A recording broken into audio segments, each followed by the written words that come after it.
അറിവമ്മ അലിവമ്മ. ഒരു വൃക്ഷത്തെ നോക്കുക. അത് ഫലം തരുന്നു, തണൽ തരുന്നു, കുളിർമ പകരുന്നു. വെട്ടിയാലും വെട്ടുന്നവന് തണൽ തരുന്നു. ഈ ഒരു ഭാവമാണ് വൃക്ഷത്തിനുള്ളത്. ഇങ്ങനെ പ്രകൃതിയിലെ ഏതൊന്നെടുത്തു നോക്കിയാലും അവയെല്ലാം മനുഷ്യനു വേണ്ടി എന്തെന്തു ത്യാഗമാണ് സഹിക്കുന്നത്. പക്ഷേ നമ്മൾ അവയ്ക്ക് വേണ്ടി എന്തു ചെയ്യുന്നു?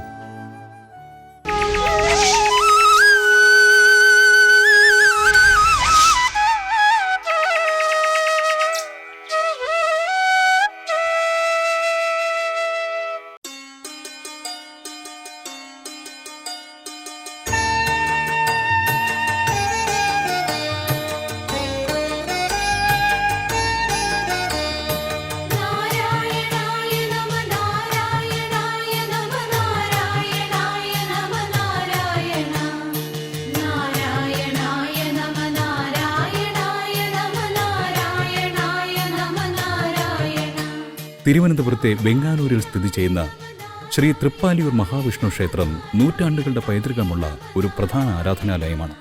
മഹാവിഷ്ണുവിന്റെ അവതാരമായ ശ്രീകൃഷ്ണനാണ് ഈ ക്ഷേത്രത്തിലെ പ്രധാന പ്രതിഷ്ഠ.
മഹാഭാരത കാലഘട്ടം കേരളത്തിലെ മറ്റ് പല പുരാതന ക്ഷേത്രങ്ങളെയും പോലെ പാണ്ഡവന്മാരുമായി ബന്ധപ്പെട്ട ഐതിഹ്യങ്ങൾ ഈ ക്ഷേത്രത്തിനുമുണ്ട്.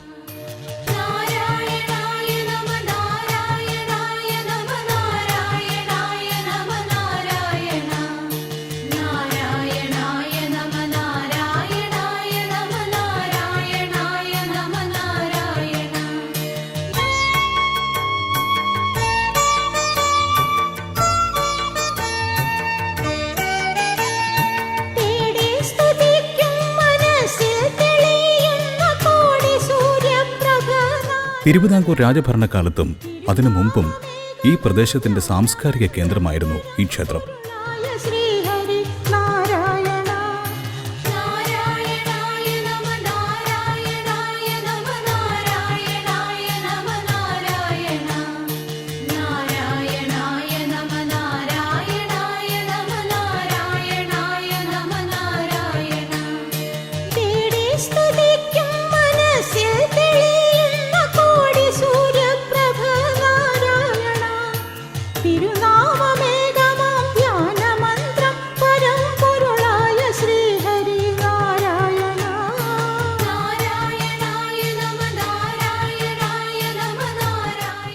വിഴിഞ്ഞം കോവളം പ്രദേശത്തിന് സമീപം വെങ്ങാനൂർ ഗ്രാമത്തിലാണ് ഈ ക്ഷേത്രം സ്ഥിതി ചെയ്യുന്നത്.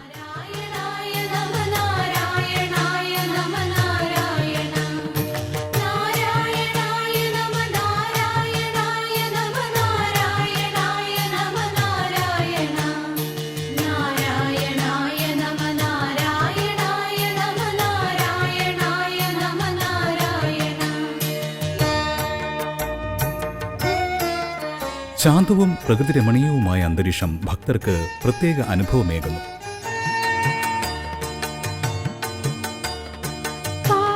പ്രധാന മൂർത്തിയായ മഹാവിഷ്ണുവിന് പുറമെ ഉപദേവതകളെയും ഇവിടെ ആരാധിക്കുന്നു.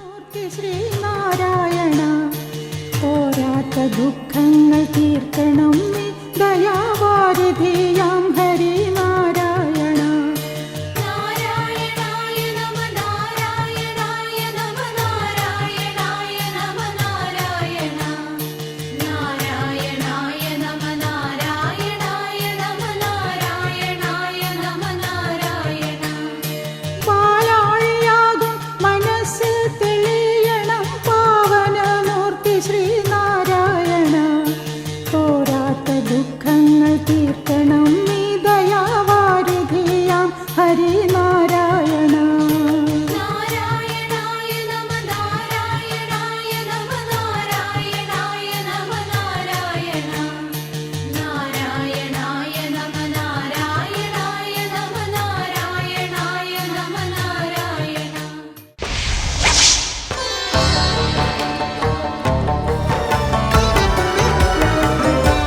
രാമായണ ആരംഭത്തിൽ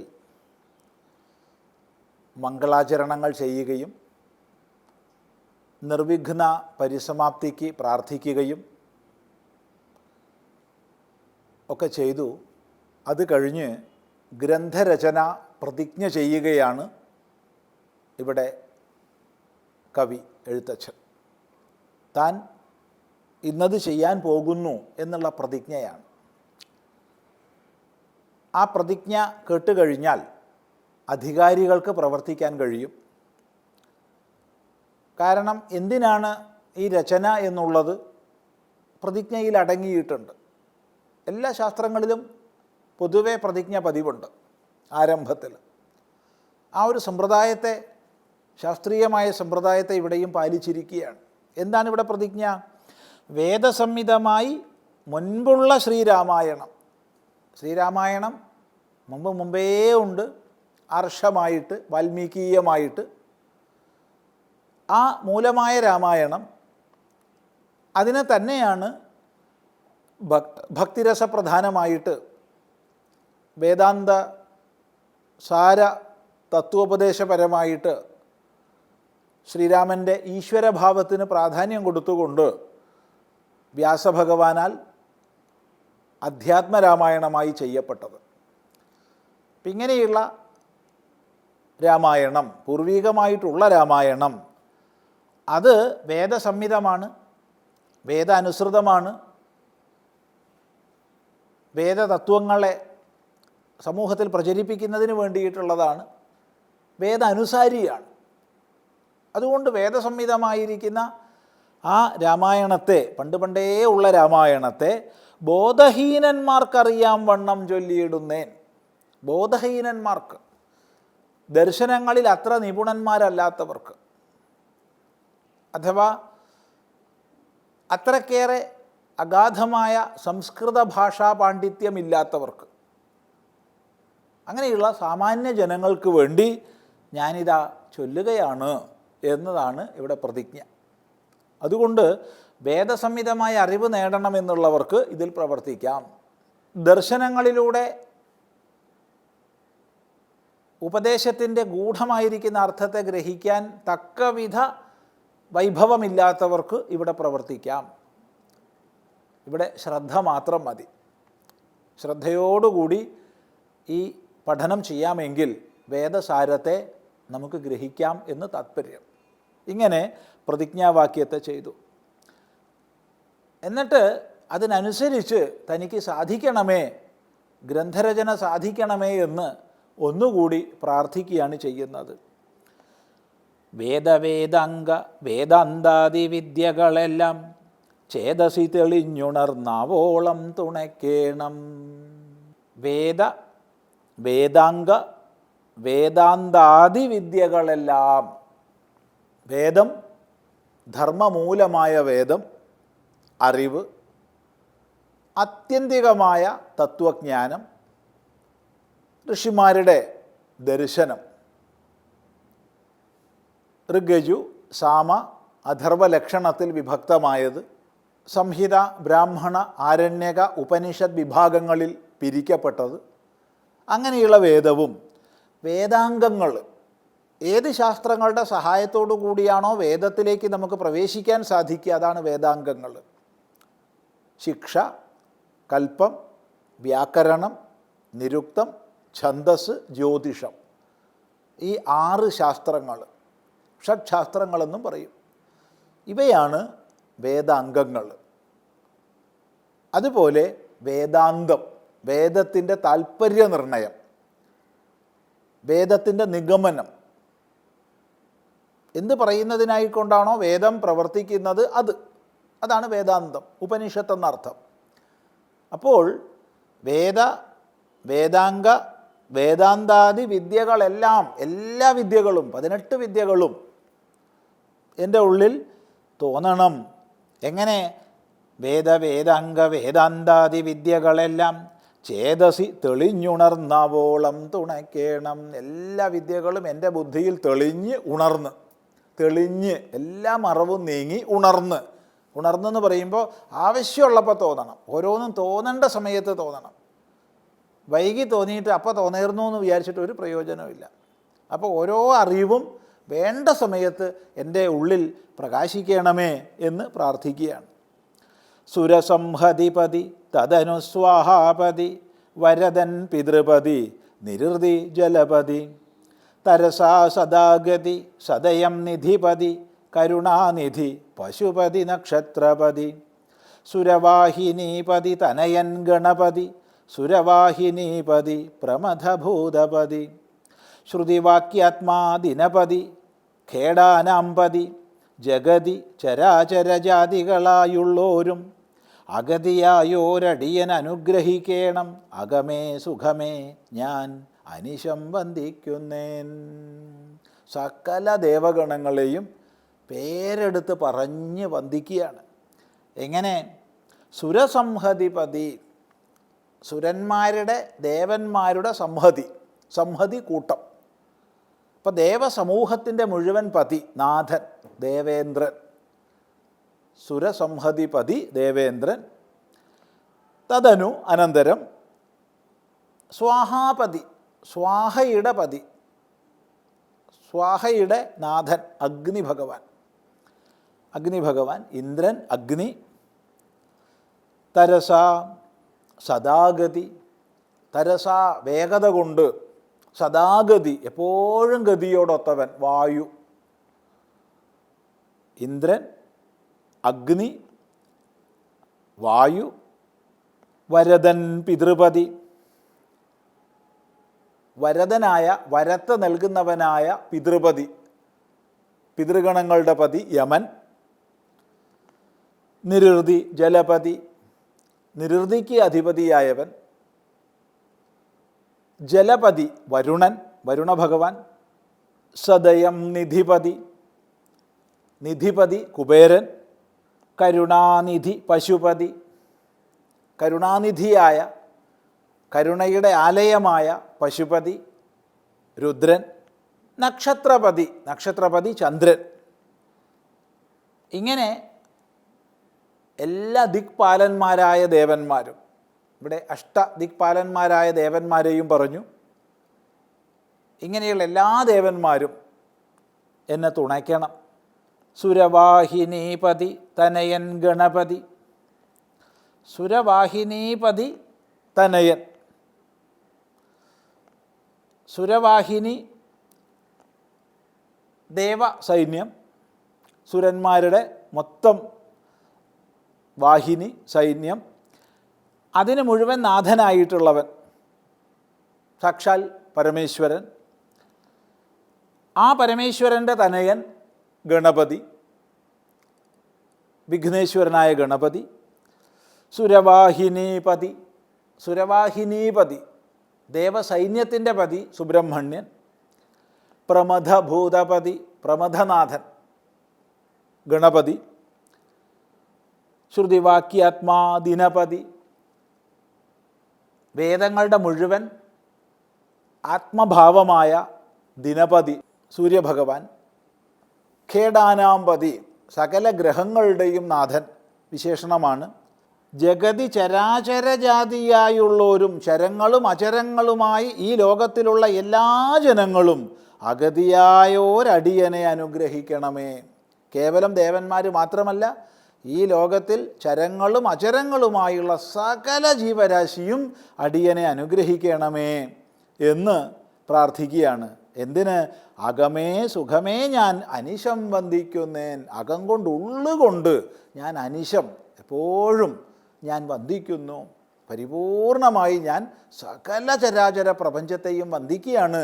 എനിക്ക് ഈ ശാസ്ത്രജ്ഞാനം മുഴുവൻ രാമായണ രചനാ സന്ദർഭത്തിൽ പ്രകാശിക്കണേ എന്ന് പ്രാർത്ഥിക്കുകയാണ് ഇവിടെ ചെയ്യുന്നത്. നോക്കണേ, ആ ഒരു ഭാവന കേവലം ദേവന്മാരിൽ ഒതുങ്ങാതെ സകല ചരാചരങ്ങളെയും പ്രാർത്ഥിക്കുകയാണ്. കാരണം സകല ചരാചരങ്ങളും ആ ഭഗവാന്റെ പ്രകടിത ഭാവങ്ങളാണെന്ന തിരിച്ചറിവോടുകൂടി.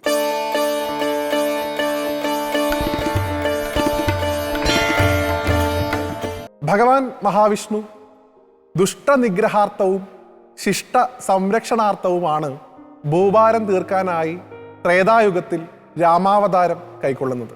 ഭഗവാൻ രാമാവതാരം എടുക്കുന്നത് ഭൂമിയുടെ ഭാരം തീർത്ത് അസുരന്മാരെ രാക്ഷസന്മാരെയൊക്കെ തന്നെ നിഗ്രഹിക്കാനാണ്. ആ നിഗ്രഹത്തിലേക്കുള്ള ഭഗവാന്റെ യാത്ര തുടങ്ങുന്നത് ഒരു സ്ത്രീയിൽ നിന്നാണ് എന്ന് നമുക്ക് കാണാൻ സാധിക്കും. രാമാവതാരത്തിലും ഭഗവാന്റെ രാമബാണത്തിന് ആദ്യം ഇരയാകുന്നത് ഒരു സ്ത്രീയാണ്. ആ സ്ത്രീയെക്കുറിച്ചാണ് നാം ഈ അധ്യായത്തിൽ പരിചയപ്പെടുന്നത്. അവരുടെ പേര് താടക എന്നാണ്.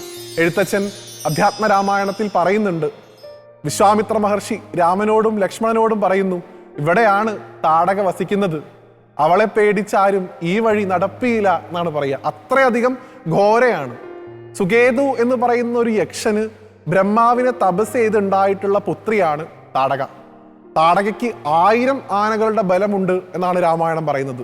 ഒപ്പം തന്നെ അനവധി നിരവധി മായാവിദ്യകളും അവർക്കറിയാമായിരുന്നു.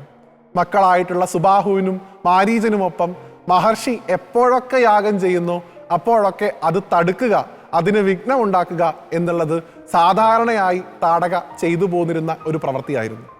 അങ്ങനെയാണ് സഹികെട്ട് വിശ്വാമിത്രൻ അയോധ്യയിലെത്തി ദശരഥനോട് രാമനെ തൻ്റെ യാഗരക്ഷയ്ക്കായി വിട്ടുതരണം എന്ന് ആവശ്യപ്പെടുന്നത്.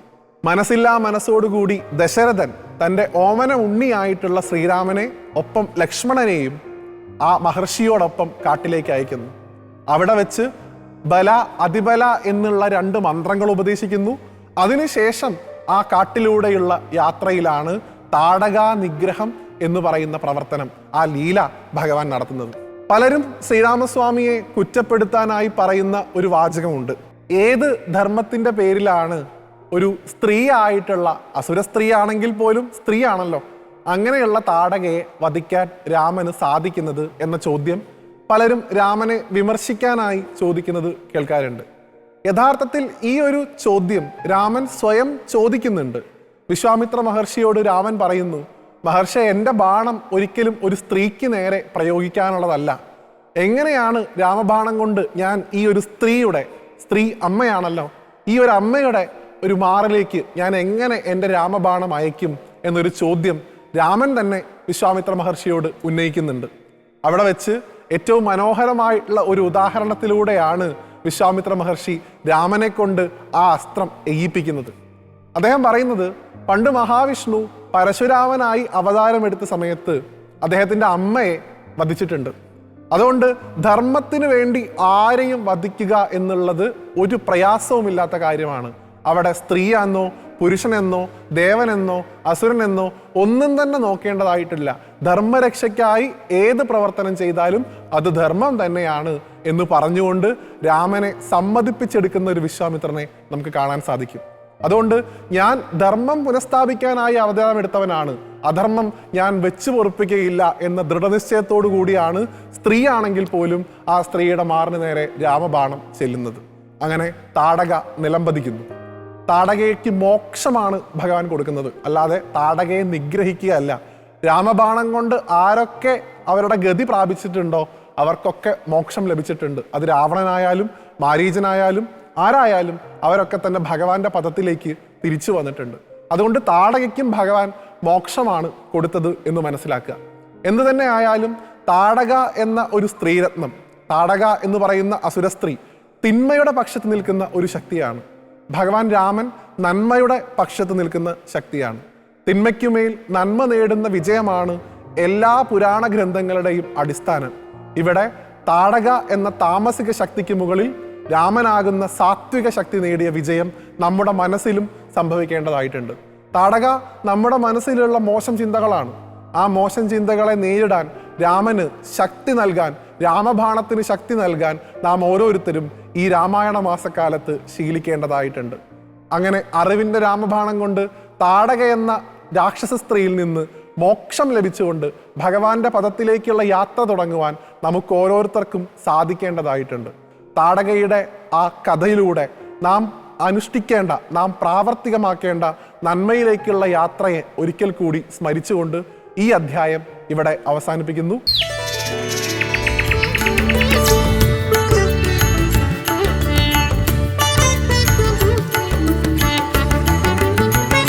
ആലോകനാർത്ഥം മഹാമുനി നാരദൻ ഭൂലോകമപ്പോൾ അലങ്കരിച്ചിടിനാം. സത്വരമമ്പരത്തിങ്കൽ നിന്നാദരാൽ തത്രൈവ വേഗാലവതരിച്ചിടിനാം.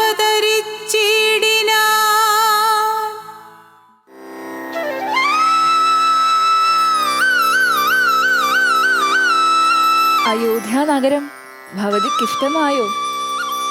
ആര്യപുത്ര, അങ്ങുള്ളത് എവിടെയാണോ ആ ദേശമെല്ലാം ഈയുള്ളവൾക്ക് ഇഷ്ടദേശമാണ്, പ്രിയങ്കരമാണ്. പക്ഷേ ഈ ദിനങ്ങളിൽ ഭവതിയുടെ മുഖത്ത് നേർത്തൊരു കാളിമ കാണുന്നുണ്ടല്ലോ. ഈ രാമനത് കണ്ടാൽ തിരിച്ചറിയാനാകും ദേവി.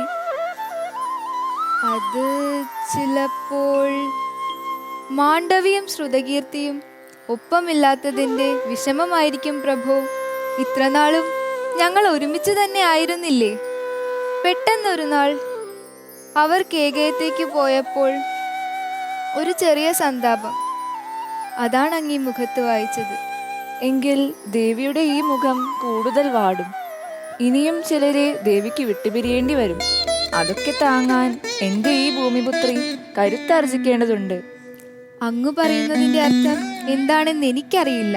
പക്ഷെ ഒന്നുണ്ട്, ഈ ലോകത്ത് എന്തും ഞാൻ ഉപേക്ഷിക്കും, മറ്റാരെയും പിരിയും, അങ്ങേ ഒഴികെ. അങ്ങയോടൊപ്പം കഴിയേണ്ടി വരുന്നത് കാട്ടിലായാലും കടലിലായാലും ഞാൻ സന്തുഷ്ടയായിരിക്കും.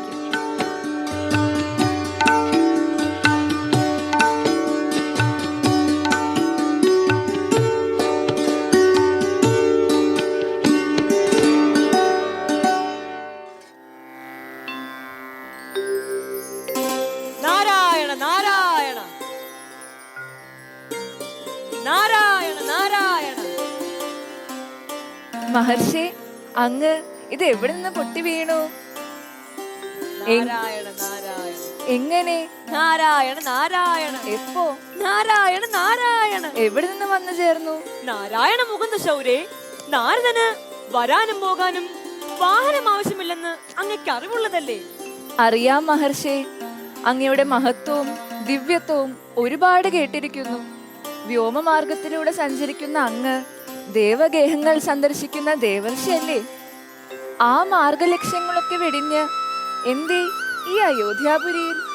ദേവദേവൻ അയോധ്യയിൽ വന്ന് അവതരിച്ചാൽ നാരദൻ മറ്റെവിടെയാണ് പോകേണ്ടത് ഭഗവാനെ?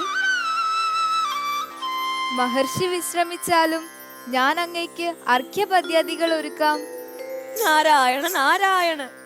ഇതാ പൂജാമൂർത്തന്റെ മുന്നിലുള്ളപ്പോൾ നാരദന് അർഘ്യപൂജാദികൾ ആവശ്യമില്ല ദേവി. എങ്കിൽ പറയൂ മഹർഷി, എന്താണ് അങ്ങയുടെ ആഗമനോദ്ദേശ്യം? പറയാം. ഞാനിപ്പോൾ സത്യലോകത്ത് നിന്ന് വരികയാണ്. പിതാവും സൃഷ്ടാവുമായ ബ്രഹ്മദേവന്റെ ദൗത്യമാണ് എന്നെ ഇപ്പോൾ അയോധ്യയിൽ എത്തിച്ചത്. മഹാത്മൻ ലോകമായിൽ മുഴുകി കാലം കഴിക്കുമ്പോൾ അങ്ങ് ലോകപാലകനായി നാരായണന്റെ അവതാരമാണ് സത്യം, മറക്കാതിരിക്കണം എന്ന് ബ്രഹ്മദേവൻ ഓർപ്പിക്കുന്നു. ഇല്ല മഹർഷി, ഞാനൊന്നും മറക്കുന്നില്ല. പക്ഷേ ലൗകിക വൃത്തനാകുമ്പോൾ അതിനു വേണ്ടുന്ന കാമനകളിൽ അഭിരമിക്കുന്നു. കേവലനായ മനുഷ്യനാകുന്നു. അത് അനിവാര്യമാണ് മഹർഷി. തീർച്ചയായും. പിന്നെ ബ്രഹ്മദേവൻ മറ്റൊന്നും കൂടി ഓർപ്പിക്കുന്നു, അങ്ങയുടെ അവതാര ദൗത്യത്തെക്കുറിച്ച്, രാവണ നിഗ്രഹത്തെക്കുറിച്ച്.